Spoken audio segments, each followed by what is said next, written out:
So in this question, we're going to do the inverse of what we've been doing. We've been, in questions leading up to this, we've been given z-scores and gone to find probability. Now we have probability and we want to find the z-score. So the fastest way is with the calculator. Let's do that first. So with this question, we're going to do second vars and get distribution again, but when we're going the other way, we use inverse norm.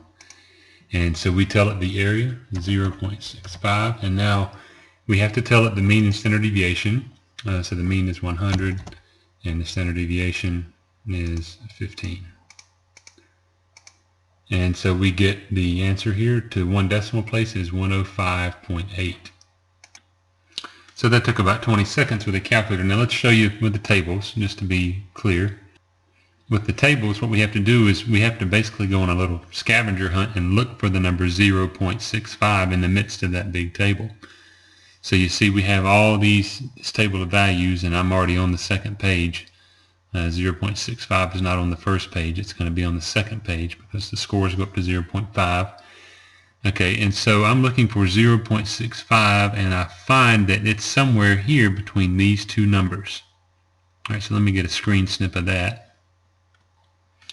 All right, so I know these numbers are small, but 0.65 is right here between these two. So what we have to do here, they tell us on here, the instructions are use the value that's closer. All right, so we have to say which one of these two values, this one or this one, which one is closer to 0.65? Well, this one's 0.6517, so it's 0.0017 away. This one's 0.648, so that means it's 0.0020 away. So this one right here is just slightly closer, just slightly. So we go find out that that corresponds to z of 0.39. So this z-score that goes right here is 0.39. Now we have to use the z-score formula here to go back and solve for x. So we know z now is 0.39. X is what we don't know this time, but we know that standard deviation and mean is 115. 115, I should say, not 115. All right, so we multiply both sides by 15 here.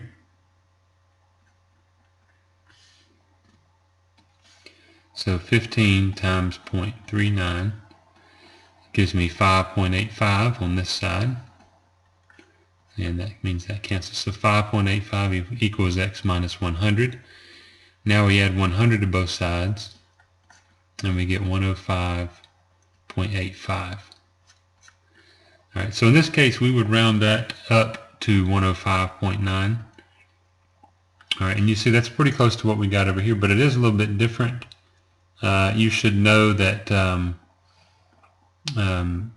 MyLabs Plus understands that students that do it with a calculator get this answer, and students that do it with a table get this answer, and that they're both correct. So you can type either one of those, and you'll get the right answer. Just know that the calculator is more exact because it knows that the actual z-score is more like 0.385 or some number like that, right? It can carry out to more decimals. All right, so that's how you do it with the calculator and with the table. And this is where we're getting to the point where the calculator is so much more helpful. If you have it, it takes 20 seconds. If you don't, it takes 2 minutes. So that's how you do that one both ways.